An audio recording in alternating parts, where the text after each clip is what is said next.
আমরা এই ঈদের মাঠে যা আল্লাহ রাব্বুল আলামিন আমাদেরকে আসার সৌভাগ্য দান করেছেন, সে আল্লাহর শুকরিয়া আদায়কারী সবাই বলি আলহামদুলিল্লাহ।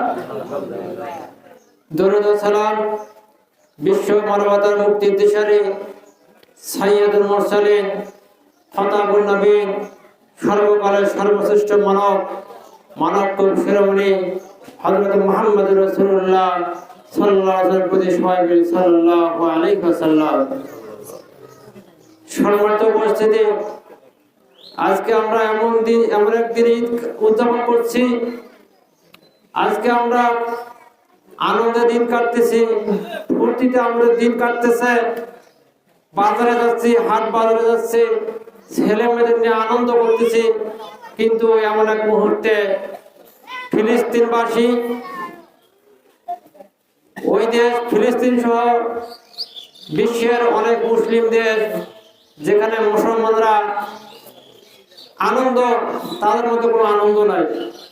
কখন তাদেরকে বোমার আঘাতে তাদের জীবনটা শেষ হয়ে যায়, প্রতি মুহূর্তে বোমার আঘাতে তাদের বাড়িঘর তছনছ হয়ে যাচ্ছে, তাদের জীবন দুনিয়া থেকে চলে যাচ্ছে।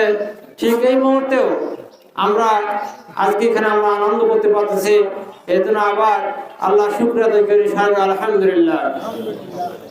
সম্মানিত উপস্থিতি, আমি আপনাদের সামনে পবিত্র কোরআনুল কারীমের একটি আয়াত তেলাওয়াত করছি। রাসূল আকরাম সাল্লাল্লাহু আলাইহি ওয়াসাল্লামের প্রতি একটি হাদিস আপনাদের সামনে তেলাওয়াত করছি। আল্লাহ পাক রব্বুল আলামিন বলেন, হে ঈমানদাররা, হে বিশ্বাসী। কাদেরকে ডাকছেন? যারা বিশ্বাস করেন। কি বিশ্বাস করেন? এই সারা বিশ্ব জাহান যিনি সৃষ্টি করছেন, আসমান জমিন যিনি সৃষ্টি করছেন, তিনি আমার প্রতিটা কাজ, প্রতিটা সময়, প্রতিটা মুহূর্ত আমি কি চিন্তা করতেছি, কি কাজ করতেছি, সব কিছু তিনি নিয়ন্ত্রণ করতেছেন।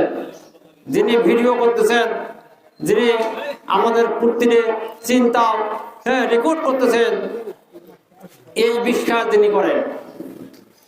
যিনি বিশ্বাস করেন মৃত্যুর পরে আর একটা জগৎ আছে, সেখানে আমাকে আল্লাহকে জবাবদিহি করতে হবে।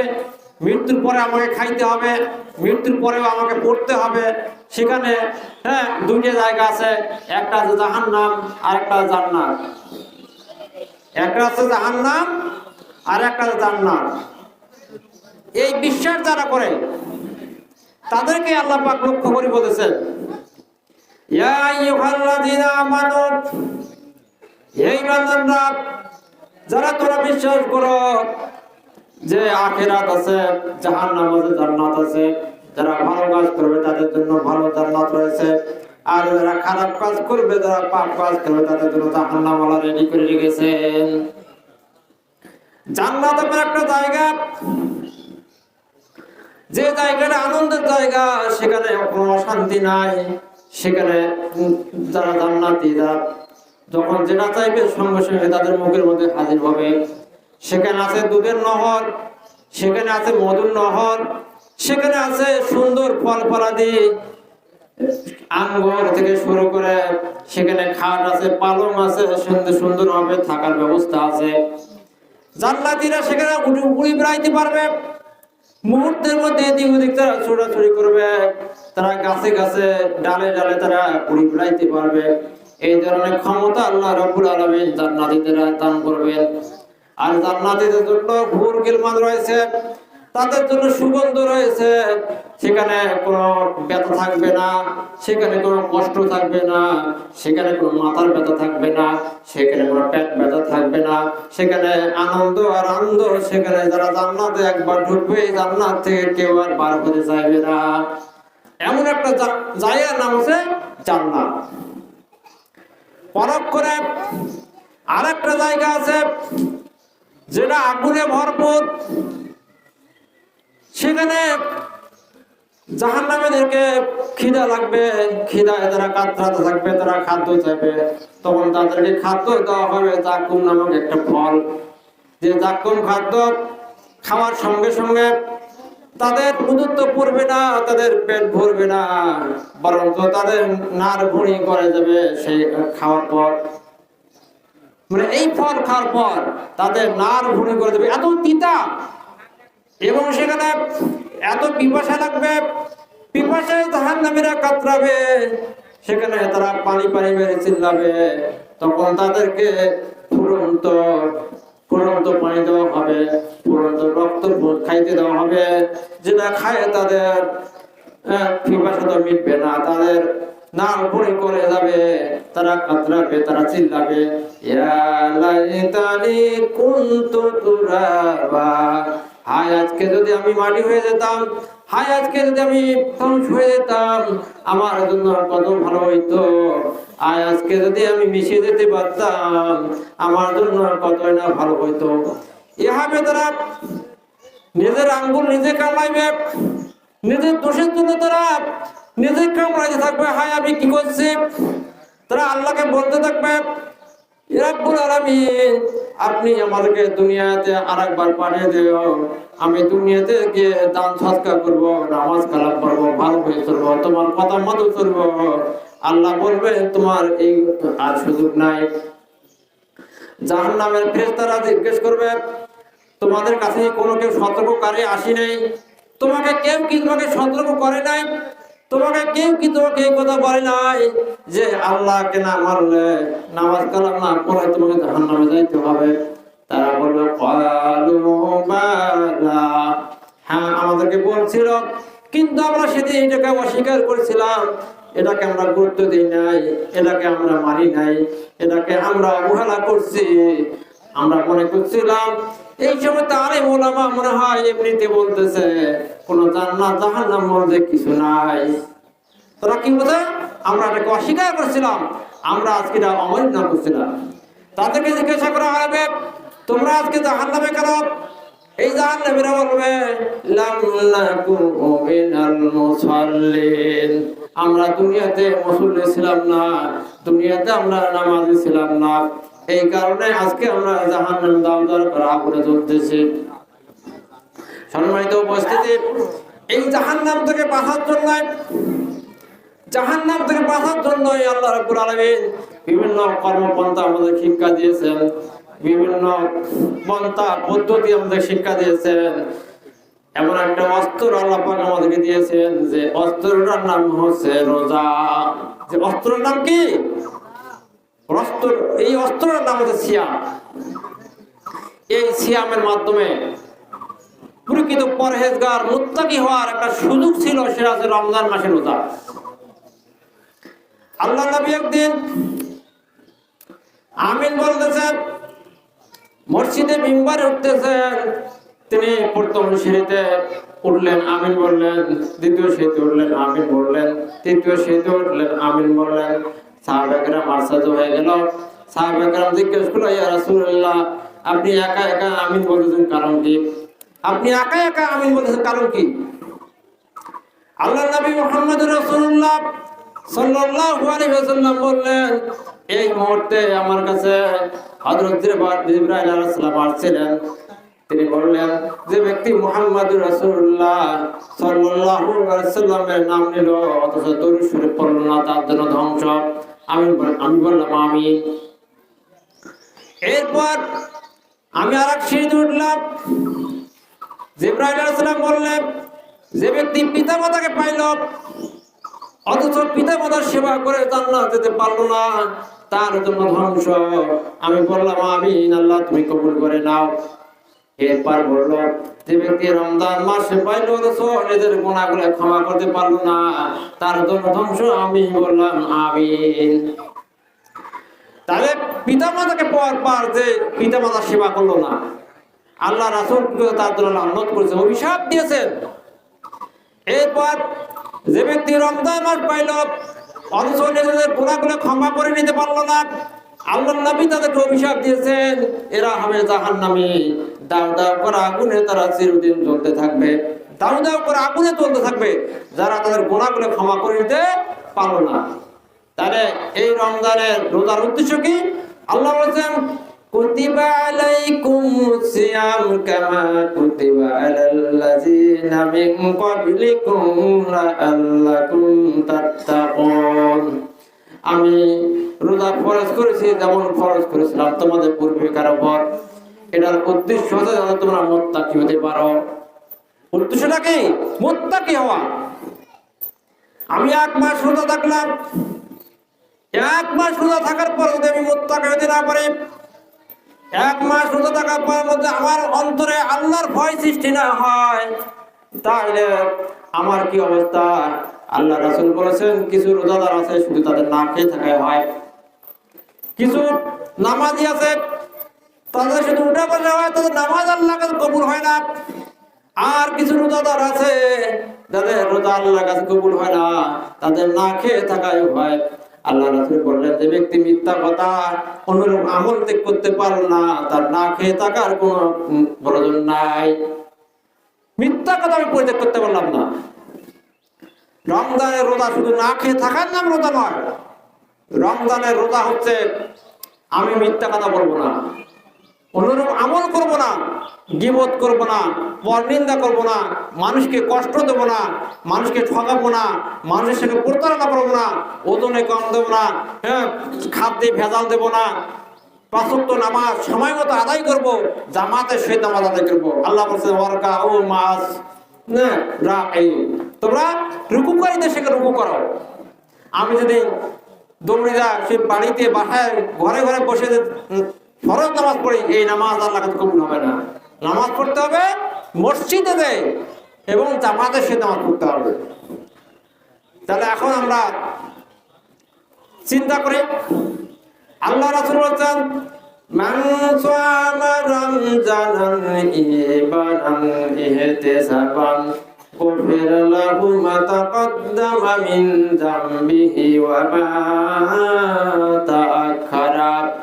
যে ব্যক্তি রমজানে রোজা রাখবে হিসাব করি করে, ইহতিসাবের সহিত, ইমানের সহিত, যে আমি প্রতি মুহূর্ত মিথ্যা কথা পরিত্যাগ করতে পারলাম কিনা, গীবত পরিত্যাগ করতে পারলাম কিনা, 5 ওয়াক্ত নামাজ ঠিক মতো পড়তে পারলাম কিনা, নামাজে দুনিয়াবি কথা ত্যাগ করতে পারলাম কিনা, নিজকে আল্লাহর একদম আল্লাহ বলা খোদা ভীরু হিসেবে নিজকে তৈরি করতে পারলাম কিনা, এইটা গবেষণা করে নিজকে যাচাই করো। নিজের পুরো নিজেই করি আমি কতটুকু আল্লাহর পথে আছি, কতটুকু আমি নামাজ পড়তেছি, কিভাবে আমি রোজা রাখতেছি, আমি ঠিক মতো আল্লাহর হুকুম পালন করতে পারতেছি কিনা, এই প্রশ্ন নিজকে আমাকে করতে হবে। নিজের গীবত, নিজের সমালোচনা নিজে আগে করতে হবে যে আমি কতটুকু ভালো হইতে পারলাম। যদি ভালো হতে না পারে আল্লাহর কাছে চেষ্টা করতে হবে, আল্লাহকে চাইতে হবে, আল্লাহ তুমি আমাকে ভালো করে দাও, শয়তানি অসৎ থেকে আমাকে হেফাজত করো, শয়তানি কাজ থেকে আমাকে হেফাজত করো। এভাবে যে ব্যক্তি প্রতি মুহূর্তে চিন্তা করবে, সবসময় আস্তাগফিরুল্লাহ পাঠ করবে, প্রতিবার আল্লাহ রাসূল বলেছেন কমপক্ষে তোমার 70 বার হলেও কি করো আস্তাগফিরুল্লাহ পাঠ করো। প্রতিদিন কমপক্ষে 70 বার আস্তাগফিরুল্লাহ পড়তে হবে। আস্তাগফিরুল্লাহ যে যত বেশি আস্তাগফিরুল্লাহ পড়তে পারে তার আমল তত বেশি ভালো হবে। এর জন্য বেশি বেশি করে আস্তাগফিরুল্লাহ পড়তে হবে, বেশি বেশি সুবহানাল্লাহ, আলহামদুলিল্লাহ, আল্লাহু আকবার এবং বেশি বেশি কোরআন তেলাওয়াত করতে হবে। কাল কিয়ামতের দিনে কঠিন মুসিবতের দিনে যখন কেউ কারো কাজে লাগবে না, পিতা তার সন্তান থেকে পালিয়ে যাবে, সন্তান তার পিতা থেকে পালিয়ে যাবে, মা তার সন্তানকে চিনবে না, সন্তান তার মাকে চিনবে না, সবাই এনাফসি করতে থাকবে। সেই কঠিন মুহূর্তের দিনে রমজান কি করবে? রমজানের রোজা সুপারিশ করবে। রোজা বলবে হে রব্বুল আলামিন, এই ব্যক্তি সারাদিন রোজা রাখছিল, মিথ্যা কথা বলে নাই, গীবত করে নাই, মানুষকে কষ্ট দেয় নাই, সে তোমার হুকুম মতো চলছে, অতএব আমি তোমার কাছে সুপারিশ করছি রব্বুল আলামিন, তুমি আমার সুপারিশ কবুল করো। আল্লাহ বলবেন হে রোজা তুমি আমি তোমার সুপারিশ কবুল করলাম, তাকে আমি জান্নাত দান করো। সবাই সুবহানাল্লাহ। এই কোরআন বলবে রব্বুল আলামিন, এই ব্যক্তি কোরআন তিলাওয়াত করছে, কোরআন অধ্যয়ন করছে, কোরআন পড়ে কোরআন অনুযায়ী জীবন যাপন করছে, তোমার কোরআনের আমল করছে, সারা রাত ধরে কোরআন তিলাওয়াত করছে, কিয়ামুল লাইল করছে, দিনের বেলা কোরআন তেলাওয়াত করছে, রাতের বেলা কোরআন তেলাওয়াত করছে, কোরআন অনুযায়ী জীবন যাপন করছে, অতএব আমি তোমার কাছে সুপারিশ করতেছি, এই ব্যক্তির জন্য আপনি সুপারিশ কবুল করুন। আল্লাহ বললেন, হে কোরআন, আমি তোমার সুপারিশ কবুল করলাম এবং তুমি কি করো, তাকে জান্নাতে নিয়ে যাও। হলো সাহেবের সুবহানাল্লাহ বলবেন না? তাহলে কোরআন আমার পক্ষে সাক্ষ্য দেবে, আর এই কোরআন আবার আমার বিপক্ষেও সাক্ষ্য দেবে। যে ব্যক্তি দুনিয়াতে কোরআন পড়লো না, কোরআন পড়ার চেষ্টা করে নাই, কোরআন অধ্যয়ন করে নাই, কোরআনকে অমান্য করছে, কোরআন মানে নাই, এই কোরআন তার বিপক্ষে সাক্ষী দেবে। রব্বুল আলামিন এই ব্যক্তি কোনদিন কোরআন পড়ে নাই, কোরআন মানে নাই, আমাকে অধ্যয়নের চেষ্টা করে নাই, আমাকে অমান্য করছে, অতএব তাকে জাহান্নামে নিক্ষেপ করো। এই কোরআনের কথা মতো আল্লাহ রাব্বুল আলামিন বলবেন, হে জাহান্নামের ফেরেশতা, তাকে টেনে হিঁচড়ে তাকে জাহান্নামে নিক্ষেপ করো, তখন তাকে জাহান্নামে নিক্ষেপ করা হবে। তাহলে আমরা এখন কি বুঝলাম? এই রমজান মাসে 1 মাস গেল, 1 মাস রোজা থাকার পর আমি যদি 5 ওয়াক্ত নামাজি হতে না পারি, এখন যদি আমার নামাজ কাজা হয়, এখন যদি আমি কোরআন তেলাওয়াত না করি, কোরআন শিক্ষা করতে না পারি, কোরআন পড়তে না পারি, যদি আগের মতো এই একই অবস্থা, আগেও নামাজ পড়তাম না, এখনো নামাজ পড়ি না, আগেও মিথ্যা কথা বলতাম, এখনো মিথ্যা কথা বলি, আগেও গীবত করতাম, এখনো গীবত করি, আগে দিনের পথে চলি নাই, এখনো দিনের পথে চলি না, অর্থাৎ 1 মাস রোজা থাকি, আমার কোনো পরিবর্তন হয় নাই, তাহলে মনে করতে হবে আমার এই জাহান্নাম ছাড়া কোনো উপায় থাকবে না, আমি মারা যাবো। একজন হাফেজ যদি কোরআন তেলাওয়াত করবে, কোরআন তেলাওয়াত করে আমার জন্য দোয়া করবে, এই দোয়া কোনো কাজে লাগবে না, এই দোয়া কোনো কাজে লাগবে না। কখন কাজে লাগবে? যারা আপনারা স্কুল কলেজে মাদ্রাসায় লেখাপড়া করছেন, একজন পরীক্ষার্থী সে 30 মার্ক পাচ্ছে, আর 3 মার্ক দিলে তাকে সে পাস হয়ে যায়, তখন পরীক্ষা কি করে, তার গ্যারেন্টি 3 মার্ক বৃদ্ধি করে তাকে পাস করে দেয়, তাই কিনা? কিন্তু যে ছেলেটা কোনো লেখালেখি নাই, 0, তাই কোনদিন পাস করে দেয়, তাই কোনদিন পাস করে যাক। ঠিক অনুরূপভাবে যে ব্যক্তি দুনিয়াতে আল্লাহর পথে চলছে, আল্লাহর পথে চলার চেষ্টা করছে, কিন্তু চলার ক্ষেত্রে কিন্তু ভুল ত্রুটি হয়ে গেছে, আল্লাহ রাব্বুল আলামিন যখন তার ছেলে মেয়ে, তার আত্মীয় স্বজন, তার বন্ধু বান্ধব তার জন্য দোয়া করবে, রাব্বুল আলামিন আপনি আমার পিতা মাতাকে ক্ষমা করে দেন, তার বন্ধু বান্ধবরা তার জন্য দোয়া করে, রব্বুল আলামিন অমুক ব্যক্তি আমি তাকে দুনিয়াতে ভালো দেখছি, সে 5 ওয়াক্ত নামাজ পড়ছে, রোজা রাখছে, মানুষের হক বিহাব করে নাই, মানুষকে ঠকায় নাই, অন্যায় কাজ করে নাই, সে সবসময় মানুষের উপকার করছে, আল্লাহ রাব্বুল আলামিন তার ছোট যদি গুনাহ থাকে এই গুনাহগুলো তাকে কি করে মাফ করে দাও, আল্লাহ রাব্বুল আলামিন কি করবে, তাকে মাফ করে দেবে। সবাই বলে সুবহানাল্লাহ। কিন্তু যে ব্যক্তি দুনিয়াতে এই কাজগুলো করে নাই, যার পাপের ভরা মনে নেক আমলের পাল্লা এক বোঝা খালি, পাপ কাজের ভালা ভারী, এই ব্যক্তি ক্ষমা পাবে? এই ব্যক্তি ক্ষমা পাবে না। সামনে তো বসে দে, এই জন্য আসুন, শাহরুর রমজান আল্লাযী উনজিলা ফিল কুরআন ওয়া হুদাল লিন-নাস ওয়া বায়্যিনাতুম মিনাল হুদা ওয়াল ফুরকান। আল্লাহ বলতে এই মাস, যে মাসে কোরআন নাযিল করা আছে, হ্যাঁ কি করার জন্য? হুদাল লিন-নাস, মানুষকে পথ দেখিয়ে দেওয়ার জন্য। তাহলে আমি তো কোরআনই জানি না, আমি তো কোরআন পড়তেই পারি না, তাহলে আমাকে কোরআন হিদায়াত দিতে পারবে? তারা আমাকে তো কোরআন শেখার চেষ্টা করতে হবে। আমি দেখছি এই যে আমাদের সামনে এক মুরব্বী আছে, আমার এই ফুবা মানে হাঁটতে পারে না, কুকড়া হয়ে যে মধ্যে কঠিন শীতের মধ্যেও, হ্যাঁ তিনি কি কয়, এই নাড়ি ধরে ধরে মসজিদে হাজির হয়। ওনার বয়স অনেক বয়স হয়ে গেছে, কিন্তু 5 ওয়াক্ত নামাজ তিনি মসজিদে পড়েন। ইনি তো এক সাক্ষী, এবং কোরআন পড়ার চেষ্টা করে, উনি এখনো কোরআন পড়ার চেষ্টা করে, এবং বৃদ্ধ বয়সে তিনি কোরআন শিখছে, এখনো প্রতিদিন তিনি কোরআন পড়ার চেষ্টা করেন। তারা আল্লাহ দেখবে না যে এই ব্যক্তিরা চেষ্টা করলো কিনা। আপনি আমি কয়দিন চেষ্টা করলাম, কয়দিন, আজকে কত অজুহাত। হ্যাঁ, হাত কিন্তু দুটা, একটা কি, একটা হাত আর একটা অজুহাত। আমরা কত অজুহাত দিচ্ছি, আমি পারি না, আমি অসুস্থ, আমার এই সমস্যা, আমার ওই সমস্যা। আরে ভাই, এত সমস্যা দেখাচ্ছেন, আপনি এই সমস্যা দেখে কি আল্লাহর কাছে পার পাবেন? কোনো পার পাবেন না, কোনো সুযোগ নাই। আজকে যদি আপনি দুনিয়াতে আমি আমল না করি, তাহলে মৃত্যুর পর কোনো ওজোর কাজে লাগবে না। তা আসুন, আমি সর্বশেষ যে কথা বলতে চাচ্ছি, আজকে আমরা আনন্দে ঈদ যাপন করতেছি। আমাদের সেই ফিলিস্তিনের ভাইরা, তারা আজকে আনন্দ ঈদ করতে পারতেছে না। তারা প্রতিনিয়ত মৃত্যুর ভোর গুনতেছে, কখন আকাশে বোমা আসবে, বোমা আসার সঙ্গে সঙ্গে ওই বাড়িটা তছনছ হয়ে যাবে। এরকম প্রতিনিয়ত যারা মারাচ্ছে, তাদের কোনো খাদ্য নাই, আজকে তারা না খেয়ে মরতেছে। আজকে আমরা তাদের ভাই, তাদের পাশে দাঁড়া আমাদের সকলের দায়িত্ব। এই জন্য আমি আপনাদের বলবো, ফিলিস্তিনি ভাইদের জন্য সবাই আমরা একটু হাতটা একটু লম্বা করি, সবাই একটু মুক্ত হস্তে ফিলিস্তিনি ভাইদের জন্য সবাই দান করতে পারবো কিনা? পারবো। সবাই ফিলিস্তিনি ভাইদের জন্য সবাই আমরা দান করব। এবং আমি আশা করবো এই 1 মাস রোজা থেকে যদি কেউ এইরকম কোনো ত্রুটির মধ্যে থাকে, এখন আমরা তওবা করার সুযোগ আছে, এখনো তওবা করার সুযোগ আছে। ভাই, গত ঈদে অনেকে যারা নামাজ আছে কি আছে, তারা অনেকে এই মাঠে আসছিল, আজকে তারা এই মাঠে নাই। আমি সামনে ঈদে এই মাঠে আসতে পারবো কিনা কোনো গ্যারান্টি আছে? কোনো গ্যারান্টি নাই। কিন্তু এখন সুযোগ আছে, আসেন তওবা করি, আল্লাহ থেকে ফিরে আসি, নামাজ পড়ে রোজা রাখি।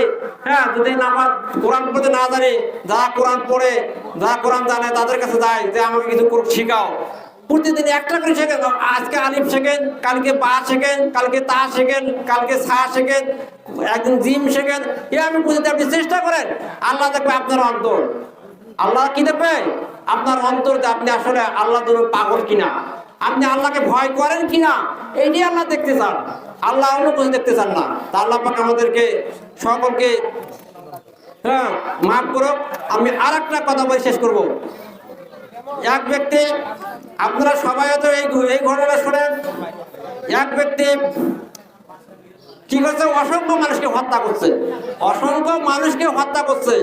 করার পর সে এক আলেমের কাছে গেছে, যে কি আমি যে এতগুলো মানুষ হত্যা করলাম, আমাকে আল্লাহ ক্ষমা করবে কিনা, আল্লাহ আমাকে ক্ষমা করবে কিনা?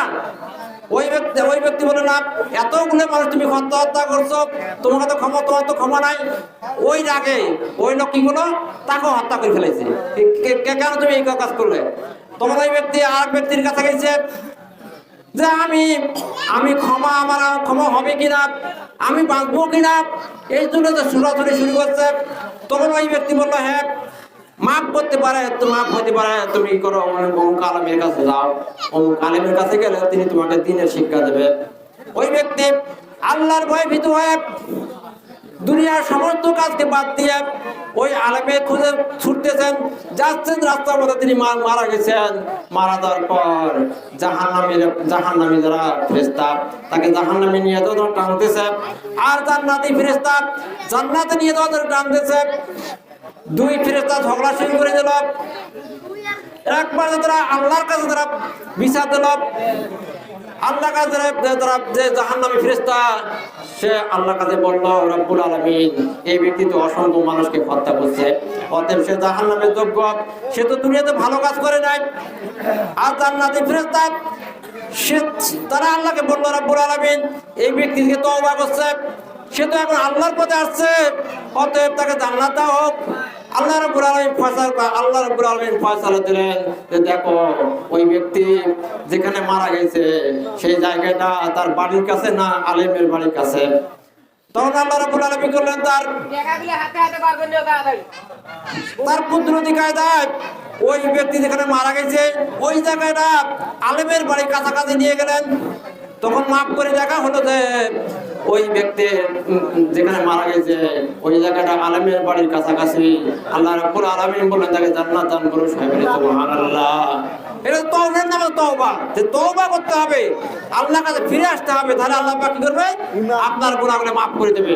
তা আল্লাহ পাক আমাদের সকলকে কোরআন আর হাদিসের চলা তৌফিক দান করুক। এই বলে আজকের বক্তব্য আমি শেষ করছি। ওয়া আখির দাওয়ানা আলহামদুলিল্লাহি রাব্বিল আলামিন। আসসালামু আলাইকুম ওয়া রাহমাতুল্লাহি ওয়া বারাকাতুহু।